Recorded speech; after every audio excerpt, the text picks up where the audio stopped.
You're either cheap or you're lazy. What happens if you're both? Then you just don't eat. And then what we're talking about here You're going to DoorDash. Patrick and I have DoorDashed. Kevin's never DoorDashed. But y'all, those of you who are listening to us, I guarantee you this is about to blow your minds. Prepare yourselves. I mean, if you're driving, pull over to the side of the road. If you're standing, please sit Hold down. on to something. Here it comes. Patrick, Kevin, or myself, Glenn, have never Ubered or Lyfted or any of the other. I have been in a cab. Yeah, I've done that. Well, I mean, I've done it. Yeah. Oh, we've all been in cabs. We're old, apparently. Oh, my goodness. I'm telling you, it's just paid for because the taxi. I'm cheap and This blows lazy. me away. You're either cheap or you're lazy. I don't even know how to Uber. My kids make Well, you fun get of the me. app. Yeah. Well, I know. Yeah. I've got a that's friend the app that does that is like an Uber driver, or he may do Lyft. I don't remember which one. See, he Some does. people do both. Now, don't they? I have been an Uber driver. You've been an Uber And driver, I've been but a you've never DoorDash Ubered. delivery person. But you've never done. I've never used it. That's like saying you work at McDonald's and never eaten a Never eaten a McRib. chicken nugget. Well, McRib. some people would say that it's probably a smart idea too. But oh no, you know, McRibs are like gold. That's a preservative. You'll live longer with those. It does something to your inside. it's like asbestos. It just kind drinking of clings to you. Right? Yeah, it's like drinking straight formaldehyde. I cannot believe none of us here have ever done that. That really cracks me up. What are the odds of that? I thought that was like, that's like saying none of us has ever had COVID. I can't say that. But still, I mean, it's just like one of those things where you feel like everybody's done it, but you kind of think. Yeah. That blows me anyway. I didn't think. I figured I'd bear on a couple of veterans around here, and I was going to like get some rookie advice. No. Oh, speaking of McDonald's and DoorDashing and all this, here's what you do: you get on DoorDash and you order chicken nuggets from like your 4 or 5 top places. So you get your Chick-fil-A, you get your McDonald's nuggets, you get your Zaxby's, whatever, and then you mix and match chicken nuggets with sauces, and you do like create your own like party platter. Would that be a joke? No, that's delicious. Oh, okay. So like this is like this is a real life hack. Yeah, like, this sounds like a prank. This is what You have done this. This is what you do for dinner one night. Yeah, this is like special occasion. So like type Zaxby's nuggets with Polynesian sauce from the Chick-fil-A, or you throw in your McDonald's nugget into some Zax sauce. It's like it's a culinary experience. Oh, I do have some breaking news because all the stuff that's you can't find this, can't get this. This is too expensive, whatever. Right. The food giant on is that Christmasville? Yeah, Christmasville has Chick-fil-A sauce. The big bottles that you can buy at the store. Yeah. I don't know why there was a shortage, but they've got them at Kroger's up here. Yeah, we've gotten one. I don't know how it just suddenly appeared. Also, I just said Kroger's. Kroger's. Now you are getting at the old. Kroger store. You've never Ubered and you're saying Kroger's. Go down to the Kroger's. Next, he's going to be wearing pajamas and going to Walmart's. The Walmart store. One of the Walmarts. Well, hello, everybody, and welcome to Northside Now. This is the podcast where your 3 lovable hosts take you on a tour through all of the ministries and the latest happenings around Northside Church to keep you better connected with your church family. I'm your host, Patrick. With me, as always, are my 2 co-hosts, Glenn Miller and Kevin Bryant. Well, howdy there. Hey, everybody. Howdy, partners. How y'all doing? Good.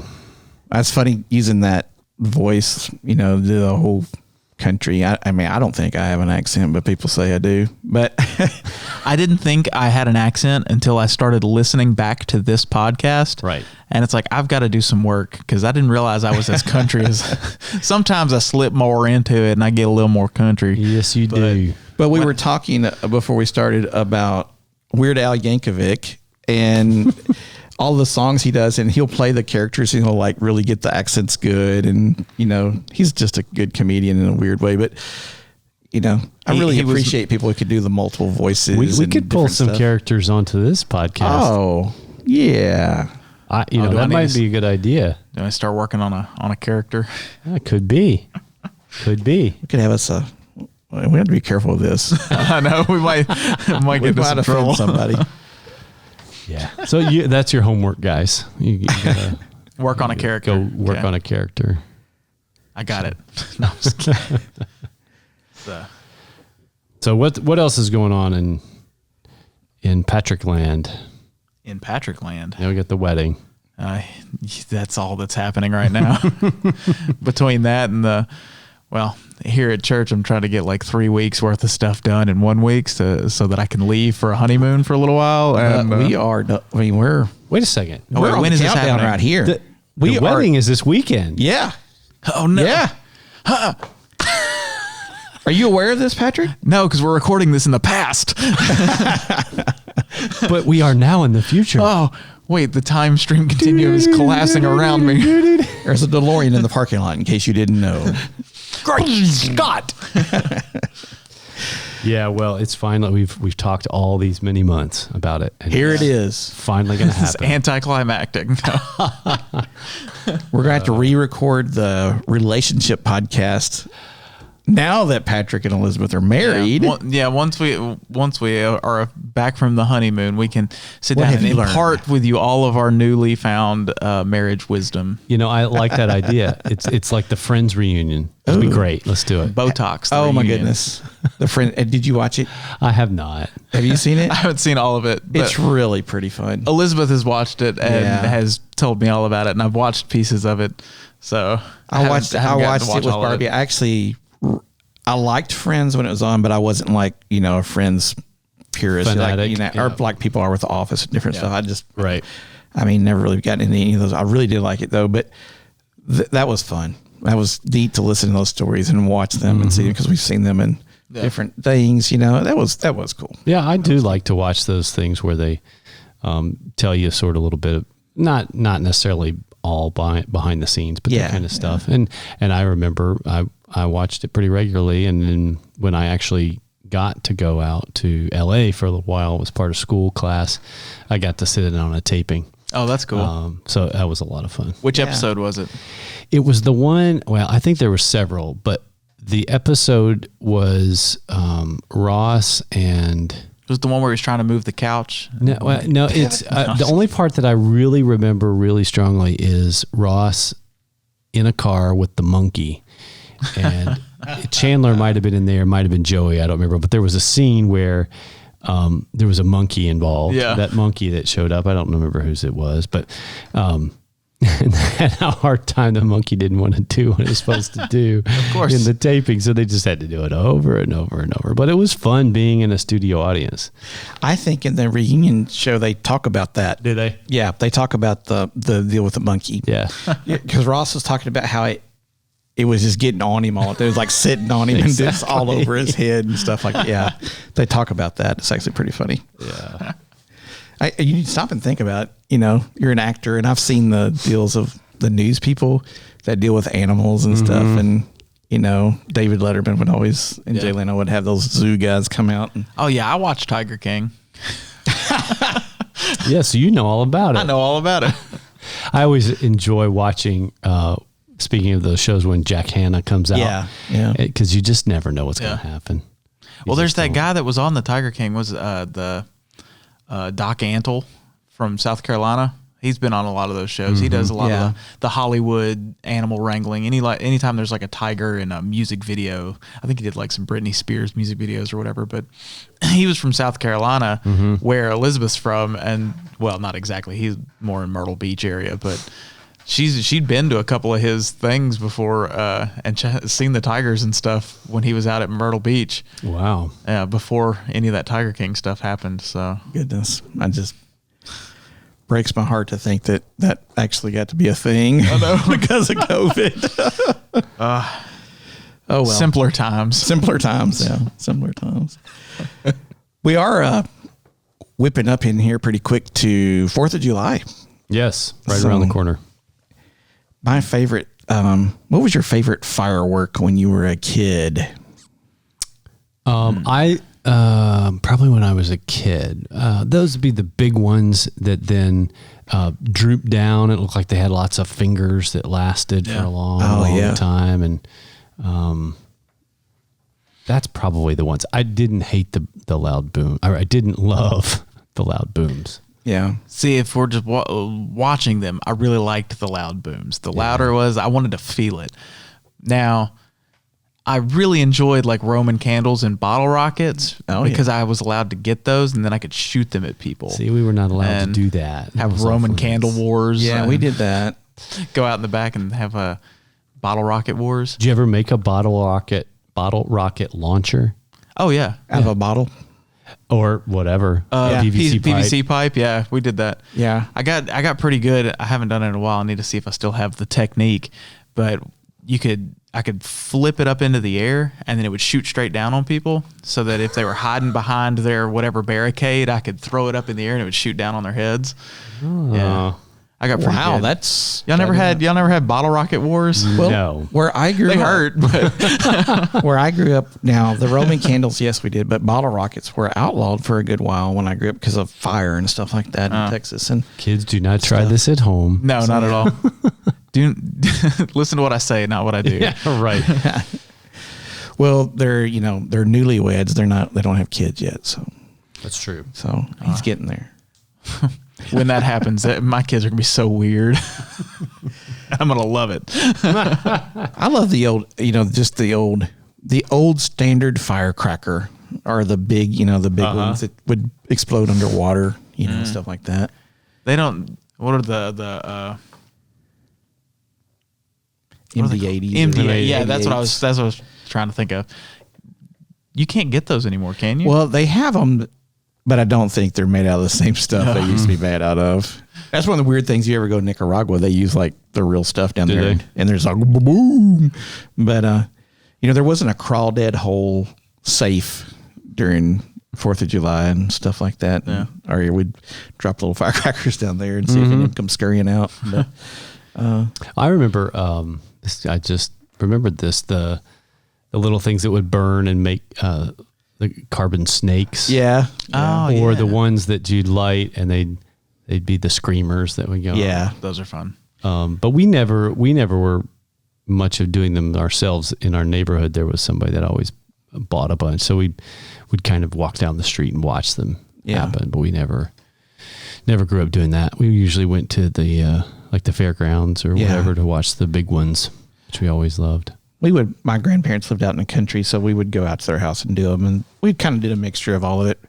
Now, my favorite thing is love going to the river and getting in the boat and sitting in the pontoon and watch them because they put them off. They do shows, and all the boats with all their lights and everything is almost as cool as the actual show, but it's always pretty neat to do that. I love doing that. It's just something pretty neat about watching fireworks off of water. Mm-hmm. Yeah. I've seen that at the beach and stuff too before, but 4th of July always. This fun 4th of fireworks. July, Elizabeth and I are going to be in Philadelphia on the 4th of July. Oh, that's awesome. Yeah, America's birthday and America's birthplace.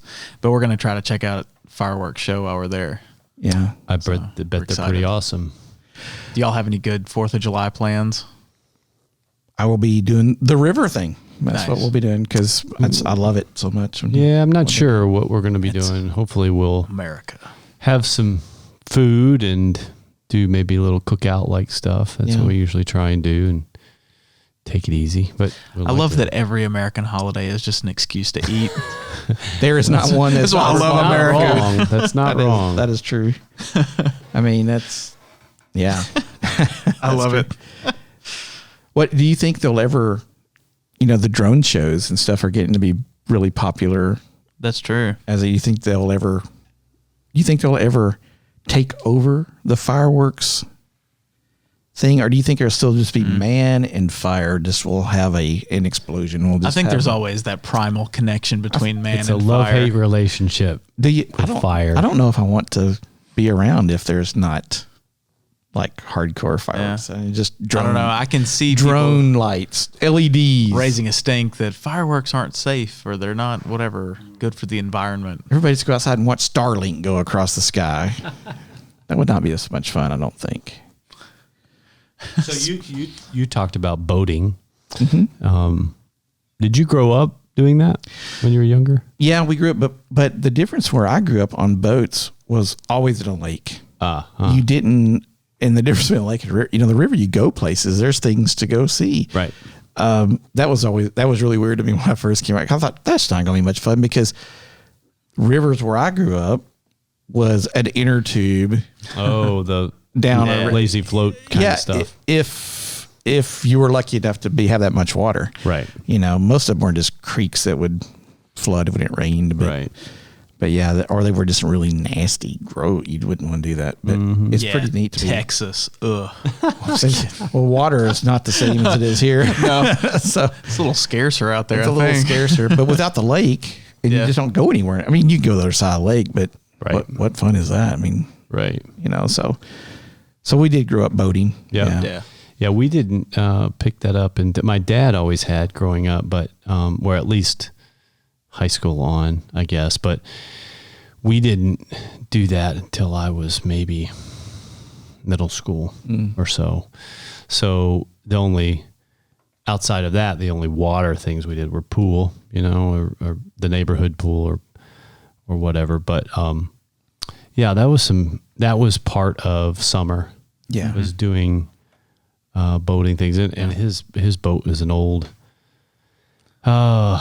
aluminum Starcraft. Yeah, it's a 21 foot. I can't remember, and he still has it. And we've used it less frequently recently, but that's part of 4th of July. Is that big one you used to have? The white one. The white one. I thought there was some blue on that boat. No, it was green. There was some green. Okay. All right. Yeah. How about you, Patrick? Well, I don't know if anybody knows this, but my dad kind of likes boats, and I've heard that. Your dad has an aircraft carrier. He doesn't have a boat. That's true. His I always joke with him that that boat is our inheritance, and that he better be careful every time he goes out on the water with it, because. But yeah, no, we spent a lot of time out on the different rivers and lakes growing up, because we'd go out there with Jim and Linda Stillwell, basically our second parents growing up. Right. And they still go out all the time boating, and good times. Well, that is a cool thing to see it at dusk, where the water's calmed down, especially on lakes. Now the rivers is what it is. It's always moving, but on lakes, and to see a sunset to see as the boat lights come on and everybody's just kind of tooling around. That is definitely something pretty awesome. Yeah, especially on the Tennessee River, which a lot of people here go to, Kentucky Lake, whatever you want to call it. It's a lot of times the water's calmed down too, because you've been a rough day. You've been playing on a tube or something, right? And that is, and you're tired and you're sunburnt and and you want to eat something, or you probably have eaten all day, and that is a great feeling. Yeah, it's just cool. That's probably as relaxed as you can get. Yeah. That's it's really something about just getting out and into nature, being outside, and getting away from your phone. There's definitely something to be said for that. We've talked about that before. And I also, from the movies, Sandlot. Oh yeah, where you played. That's our only night game underneath the fireworks. Baseball, as a kid, was always a big part of our 4th of July, because we were always playing Little League or something like that. So, and it's America's pastime. It was, especially when I was growing up. You just didn't have, there wasn't travel ball. I mean, you played in your neighborhood or your community, and you played for maybe your Little League team. Right. Then you got to go to quote unquote all-stars if you got selected and stuff. And that kind of, that's what started travel ball, was the all-star teams. It was like, then the all-star team would play that all-star team, and that's kind of how it all began. But that was cool, because, baseball, apple pie, fireworks, watermelon and lemonade and, fried chicken. You're making me hungry. I know. I think I'm hungry while we're recording this. I feel like I've been talking about food a lot. Very blessed to be in the country we're in. I think we said that not long ago when we were talking about Memorial Day, but very blessed to be, and I'm excited for y'all to be. Because of mission trips and things in the past, I've been out of the country or away from home on 4th of July before over the years. And, sometimes it's cool, and sometimes you're like, I'd much rather be home right now, or at church camp or something. But it would be cool to be in Philadelphia for 4th of July. I'm a little envious of that. Kind of interesting, tossing it all the way back. Well, and I bet there'll probably be lots of historical things going on, reenactments or folks, and it'll feel like you're kind of transported back in time. I hope it does for y'all. Yeah, that'd be cool. be great. Because, that's always, I've never had any desire to go to New York or anything except for around Christmas because I guess I watch too many Hallmark movies. You got to go see the Christmas tree at the Rockefeller Center. Exactly. And the lights, you just think that's the way it's going to be. I know it's probably not. You probably can't find it. Maybe there's like one street. There's one street decorated like that. And that's where they film all the Hallmark movies. I don't know. But I would love to kind of do that whole Charles Dickens thing. It'd be kind of fun sometime. Yeah. Yeah, and lots of stuff in the Northeast, of course, we talked about before is very historical because it's the oldest part of the U.S., obviously, but Philly and Boston and, of course, Washington is currently the kind of political and center, but it's fun to visit up there. I've never been to Philadelphia nor to Boston. I've talked to many people that have gone. I've been to Baltimore area and then up to Maine, but someday I'll get up there. It would be fun to see. Well, if I ever get rich, I'll just Uber right up there and there you go. Order DoorDash for every meal. And then I'll be like, look at me. I have finally made it. Yeah. You know how expensive that would be to Uber to Maine? I have no idea. That's the reason I said it. I've heard of some really long trips, like Uber trips. Yeah. Not maybe across country, but like hours long trips. I've heard of it before. I mean, I guess if you're have enough money, or if you need to get somewhere and you can't get any other, I don't know. Well, and if you're listening to this and you're from like a really large city, please let us know because I've seen this and heard about it, like up in the northeastern New York or Philadelphia, and maybe it's in Nashville. I don't know. It's definitely bigger, but where they have like neighborhood cars where like you don't drive normally because you walk everywhere or whatever, but there's a car and you can kind of schedule it and you go and you get the key. I don't know how that works. But I've not talked to anybody who's done it, but that car sharing where it is a thing. That's foreign to me. In a place where at 16, the day I turned 16, I better have a new car that runs well, Yeah, Texas is a little, and even where we are, it's all more spread out. We put more emphasis on the private transportation versus public transportation. Exactly. So it makes more sense here. But when I was in Michigan for a little while, I had a roommate that was from New York, and he had a car that he kept in a garage and drove it maybe twice a year, or whenever he needed to leave the city. But he said on a day-to-day basis, he took the subway or cabs or whatever. Well, in a big city, you don't have a place to park it. Yeah, so that's a major deal. It costs more to have a car. Yeah. So that car sharing makes a lot of sense if you're in a bigger city. Makes a great sense, but it just sounds. Well, it's just like folks that use their house and use it as an Airbnb and whatever. Yeah. People are pretty creative that way. But in a big city, it's almost a liability sometimes to have a car because you got to find a place to park it or pay a fee to park it in a garage for whatever. And you can either walk or you can bike or you can take an Uber across town if you need to. And, you don't have to pay for fuel and at least directly. But it makes a lot of sense. So I definitely understand the need for it or maybe how it's more efficient, but I've never used it. Me either. So I guess we're failures in this world. Nah. I don't feel like it. What about we talked about? I refuse to believe it, even if it's true. We talked about VBS coming up. Oh yeah, VBS is going to be here.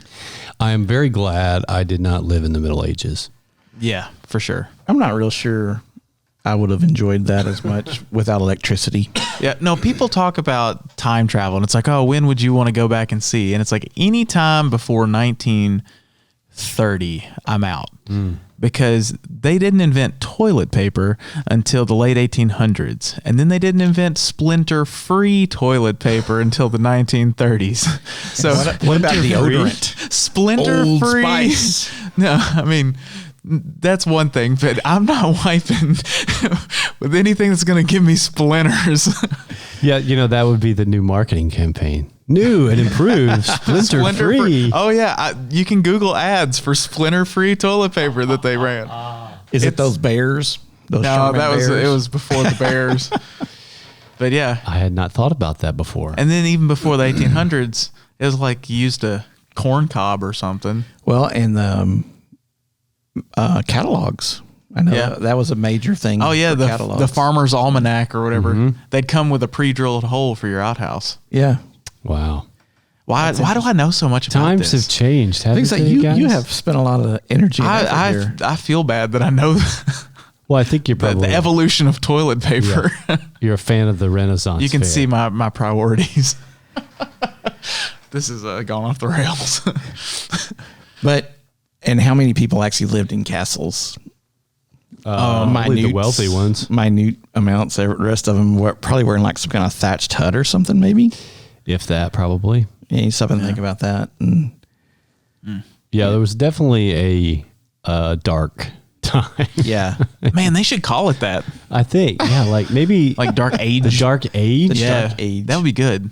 I should write a book about that. But we really, and did Disney do that for us, or who Make really? the Dark Ages? Well, no, yes, but Disney made the Dark Age. Who romanticized it to such a point for us? The guy that wrote Sir Thomas Malory, guy that like Sir Arthur. King Arthur. Or Robin Hood, maybe.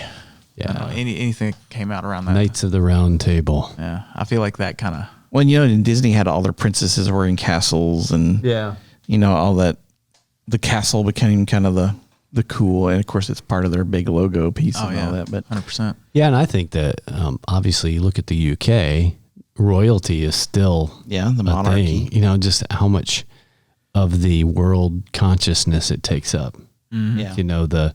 The royals are doing this, the royals are doing that. They're being shunned. They're not a part of the family. They're fighting. And I think as long as there's been wealthy people and not wealthy people, there's been that conflict, or at least this fascination with, I'm going to make it big, or I'm going to. Well, it gets things like, oh man, if I had that, what would I do? It just kind of gives you. If I had $1 million, what would I do with it? What would you do with $1 million? I'd buy you a house. I'd appreciate that, but I need one, but not a real big house. I'd buy you a K car, a nice Reliant automobile. Yeah. I heard that song. I can't believe you said $1 million. I heard that song the other day, and that's the reason I had the lyrics right on my mind, ready to go. That's pretty impressive. Oh, and then we talked about a monkey. Haven't you always wanted a monkey? Monkey? Actually, no, I do not. I do not want a monkey. It's like having a 3-year-old for the rest of your life. And nobody wants that. It sounds good in theory until you actually get a monkey. We did a church camp one time, and one of the directors we was directing with brought his pet monkey, and it's in a huge cage. 3:00 in the morning, all the directors and music people and all this stuff, we're just all sitting in this room. And this monkey's in the middle of the room in his little cage, and we're all just quiet staring at him, just like mesmerized by it. And someone kind of broke the mesmerized state they were in and said, y'all, we are a bunch of adults sitting here watching a monkey. No one's saying a word. It was long before cell phones or anything. And it's like, it's time to go to bed, folks. We got to get up in 3 hours and do this again. So that's about the only monkey I've ever really been around, I guess. Yeah. He was kind of cool, but he wasn't mine. So. Yeah. But we'll have the fair here. I mean, the VBS. VBS. Yeah. And that's where I was going with this. It's about like a fair. Yeah. The week of, the 12th is VBS, and it's a medieval themed. So that'll be fun though. Knights of the North Castle. Mm-hmm. Yeah. I'm just going to follow Christy around the whole time with some coconuts going. Yeah. But it's kind of fun. I wouldn't have wanted to do the whole night thing. And the suit of armors don't look comfortable, and not at all. It's just, I don't know. I'm just gonna dress like Friar Tuck that whole week. Ew. There you go. It still seems lots of hot cloaks and But I bet it'll be fun. Kids love that stuff though. Yeah. Well, I mean, I love and the stories, but it's just a lot of fun. But kids wouldn't like it very much when they get to smell the aromas. Yes, right. And the no electricity. Yeah. And no cell phones, the no video games. The plague. Well, they're used to that. So your doctor walks in with a big long crow beak on his face and like, here, let me look at you. Yeah. So ringing the bell, bring out your dad. well, and you stop and think a lot of our what are our little kid sayings, ring around that came from that time frame, and a lot of our little sayings, Mother Goose and all that came from that time frame. And interesting that we grew up on that stuff, it's kind of morbid. Yeah. A little bit. So, well, it'll be fun. The kids, and they'll be here learning about Jesus, not really the dark ages, or, at least that's one part of Christianity we don't want them necessarily learning about either. Yeah, so. right. But yeah, that'll be fun. Yeah. Good old VBS. Always a good milestone in my memory in terms of every summer, or, usually in the summer, around the summertime. Yeah, going every night or every day. And yeah, it was a lot of fun. I remember Vacation Bible School with flannel boards. Oh, yes. You remember the flannel board? Absolutely. Story time with the flannel many board. a story told on a flannel board. I wonder if we For those of you who don't know what a flannel board is. I was like, what's a flannel? Actually, I think we had a flannel board. I'm sure we did. I wonder. That's kind of what I'm wondering. I was homeschooled in the 90s. We totally had a flannel board. We still have a flannel board here somewhere, like tucked away in some closet. My mother is a pack rat. She probably still has the one that we had. I know we had a flannel board for our kids in homeschooled, so that'd be kind of fun. And I'm gonna have to see if I can pull that out. When you got to be the person to put up the thing or move the person around during the story. I may have a new goal for youth ministry in this next school Bring year. back the flannel board. Hashtag bring back the flannel board. That's actually kind of hard to say. Yeah. That would be funny. The kids would be like, what in the world? Yeah, we had kids that don't play kickball recently. I heard this on our sister podcast, Donkey Talk, that there was some discrepancy in the understanding of the rules between adults and students. Is that true? There was no discrepancy in the understanding of the rules. Some were just kids. Didn't know. Some just didn't know the rules. There was kids who did not know what kickball was, and there were kids who had kind of forgotten the rules or whatever, or they had played by other house rules, and there might have been some house rules added. But we were also playing with a kickball the size of your head, like a big old watermelon. It was huge. That thing's ginormous. Wow. It's like bigger than a beach ball. That was pretty fun. It's like a yoga ball? It's bigger than a yoga ball. Whoa. This thing keeps getting bigger. No, it's really big. It's like the largest red playground ball you've ever seen on the planet. It's basically just baseball, but you kick, right? And you throw the ball at the person. Yeah. And you kick, but they really didn't know how to play. But that's all it is, though, right? It's just that's what we were saying. Well, but you know what? I find this very interesting because I've had this conversation before. We talked earlier about baseball and, the way sports are changing, and we don't have to get into a full-on sports conversation, but the conversation is America's pastime is historically baseball, but is it going to last? Oh no. I mean, baseball will last in some degree, but America's pastime is already probably the NFL if we're going by numbers, But will that last? I got a feeling that basketball. It's hard to know, but I've definitely with football and like Friday night football and all this kind of stuff. It's like that's kind of where all your people are going. It seems like where the money is right now. But. Well, they did until the concussion thing came up here a few years ago, and Mom went, you ain't playing football anymore there, young. And there has been a significant drop in Little League or Pop Warner or whatever. Football, Little League football, since the concussion thing started come out, several years ago. And do you think America will adopt soccer as the and turn it into the primary sport like the rest of the world? If Glenn's example is any indication, the key to success for those adult sports is the feeder system. Yep. And there has been tons of energy and focus put into youth soccer. There sure has. And that's why you see the level of the game increasing here nationally. I mean, we've got at least two people that played in the Champions League, one for Chelsea and one for Man City, I think. Yeah. The two finalists in the European Champions League. That has not regularly happened. It has happened. Other U.S. players play there, but until recently, that has not happened. And so, if young children are playing a game is any indication of quality of the game and popularity, then I think soccer's got a really good chance. And MLS has grown. There's Major League Soccer in every city that there's football, and some of the smaller cities that because it's become, and they've wanted it so badly. Well, around the rest of the world, soccer, or as they say, football, but they're wrong. This is America, and we're going to call it soccer. But soccer is like the main sport around the rest of the world. It's kind of it's been on top for a while. Soccer, basketball, and baseball are still the top three around the world. Football is really truly an American sport. You know, they have it in Canada, but theirs is a little bit different than ours. But it's the same way. You know, I know Europe's tried to get a little football going, American football going, but it doesn't really seem to fully take off there. It's more like an exhibition sport, and I don't know if it'll ever fully take off. But I don't know. I played ball. I played football, basketball, and baseball growing up. I was really more of a football player, and I don't know. I got a feeling that football will always be there. I just don't know if it will remain it is number one right now. Yeah. But I just don't know if it will remain that.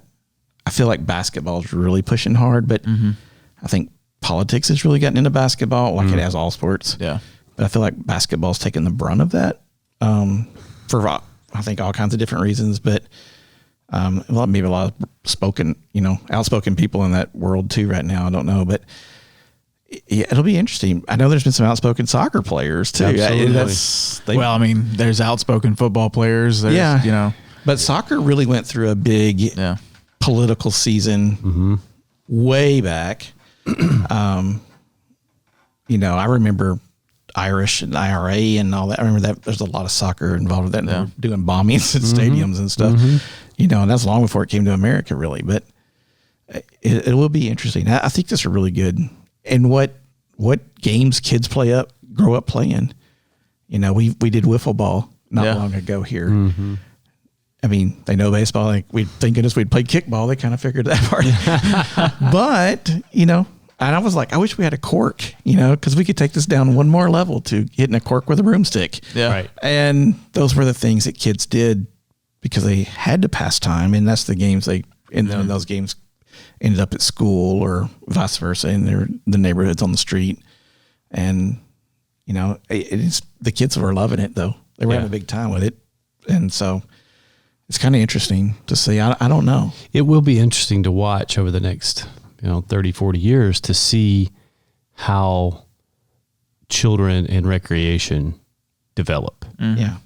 Because we have, it has been around for a very long time, but the whole gaming perspective and accessibility for games, so many different devices, all that kind of thing. I think generally people would say that as a country, maybe as a world, but more so as a country, we're becoming more sedentary, less outdoor exercise. And regardless of where you kind of see yourself on the issue, going outside might not be as safe as it once was for very different reasons, environmental or whatever.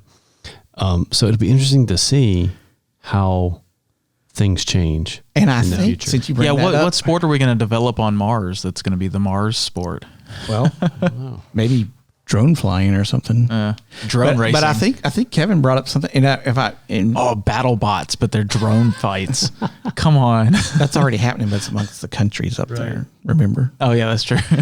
But I think you brought up something really good. I think it was either this past fall or it's this coming fall that some of the bigger colleges are going to be passing out scholarships for playing. What is it? League of Legends. Really? Oh yeah, League of Legends. Yeah, I think they're going to have a lot of those virtual esport games, and really they're actually doing scholarships for esports. I can't remember if it's this year or if it's this coming year, that they're going to start doing that. And now that you're talking about ESPN has started like covering it. Covering esports. Yeah.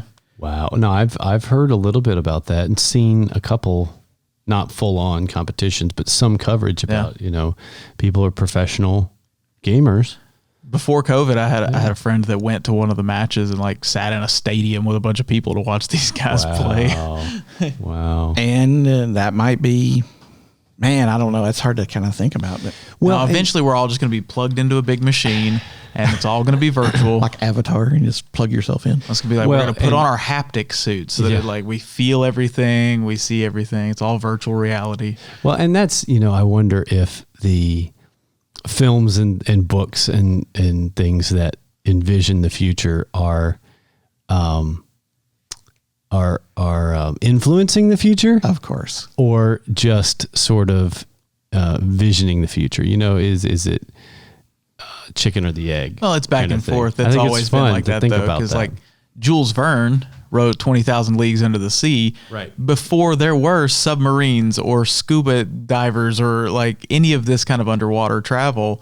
He wrote 20,000 Leagues Under the Sea. And so that inspires us to create that. Does art imitate life, or does life imitate art? Right. It's a fascinating conversation. Age-old question. And I remember growing up really young, and like I guess it was my dad and him, and I know it was on a little bit whenever I was a kid, but it seemed like it was already but Buck Rogers, and we're already lived past when Buck Rogers was going to be. Right. And some of that stuff actually the Buck Rogers stuff was a real thing. But some of it was way more advanced than that, and some of it still hadn't come true. But, you stop and think, we've outlived some of the movies that were made back in the day. And well, even still, like Back to the Future 2, they jump forward to 2015. I was just thinking about flying cars. And yet still no smartphones. Well, but nobody saw that one coming. You talked about being plugged in and whatnot. I think that era of using the sort of technology of video games, whether it's, we're way beyond joystick, but gaming consoles and things, has translated into things like drones, autonomous cars and things, but drones are a part of the military. Oh yeah. And, there are military operations conducted halfway across the world from some folks sitting in a room with a lot of computer monitors. Mm-hmm. So not only is it that influence of technology, but how can that benefit us? Yeah. Whether it's drones that go inside your body and go fix something, nanotechnology. Yeah, they recently, for the first time, a drone tanker did an air-to-air refueling with a American fighter jet. Wow, That's cool. Just here recently, last few weeks, and read that was the first. And so you start thinking about that, and that kind of stuff's going. But I'm not going to lie, I love Star Trek, where they just walk in and go computer. Yeah. And they're just in this room. I want to have an Old West shootout, and all of a sudden they're in the middle of an Old West town dressed up, and that would be so cool. It's the X-Men's Danger Room. That would be so cool. But I definitely want to be able to say what kind of meal I want, and it just spits out of a machine. That would be just fun. Yeah. Welcome to the Jetsons. I've had those sandwiches. Replicator. You heard of those sandwiches from a vending machine? I hope that's not what they were hoping for. No. That chicken salad sandwich from a vending machine. Yeah. It's appetizing. Staying away from You know what? I changed my mind. I'm not that hungry anymore. But maybe if you blended Vacation Bible School with that technology, you could have a turkey leg in a vending machine. There we go. Oh, yeah. Now we're talking. Well, hey, we've gourmet. We've got some podcast coming up that we're working on, and so I just wanted to tease a little bit. We're going to be talking about we've been talking about it mostly the spring and the summer here, where we know that the transition is happening in our church, and we wanted to have a conversation a little bit from the similar perspective of some of the transitions we've been in the last year, not just COVID, but the transition from Northside in the denomination, and then also what it means to be a large church, and what are the not necessarily saying Northside is or isn't large, but if we all have this vision of bringing more people to Christ, I think our numbers hopefully would grow. And so what are the important things to kind of keep in mind from somebody that has sort of lived that and is also has some heritage in this church. So we're going to be talking to my younger brother, Ted, and I'm excited to hear kind of some of the wisdom that he's picked up over the years and be able to share that a little bit. And it'll just be a fun conversation, I think.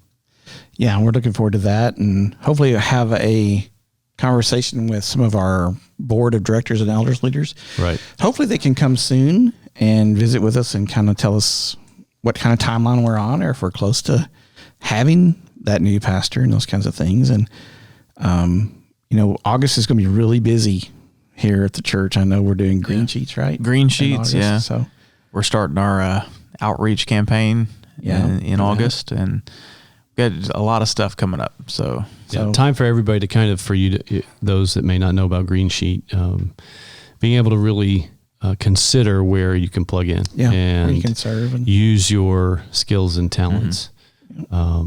And obviously there may be some things that you would love to be a part of that aren't here yet, haven't been developed yet, or maybe you could take a part in that, growing a ministry. That's always cool to see. And I know also in July, part of what the kids are going to be doing is collecting, and the whole church, I believe, is going to be collecting like stuffed animals and toys and things for first responders to take with them when they go to, a call. That's good. And there might be a kid there, and then they'll have something they can have the kid to hold while they talk and different things. So I knew that's going to be going on in July as well. So it's about to get real, and school's cranking back around up the corner, isn't it? Back to school, and it's summer went by in a hurry. And so I think when we said that, the listenership just kind of went away. Like, oh no, don't say that. But hang in there, because that's the thing we're guaranteed is change, and it's going to be good. Yeah. It's going to be good. Well, guys, thanks for podcasting with me today, and thanks to all of you who are listening. Make sure to visit our website, northsidejackson.com. Check us out on Instagram at Northside Now Podcast, and shoot us an email to podcast@northsidejackson.com. We'd love to hear from you. Also, make sure you never miss a show by clicking the subscribe button. And while you're at it, if you find this show to be informative or entertaining, consider rating us on whatever platform you're listening to us on. And once again, this is Patrick. This is Glenn. And I'm Kevin. And that's what's happening at Northside Now. Bye-bye.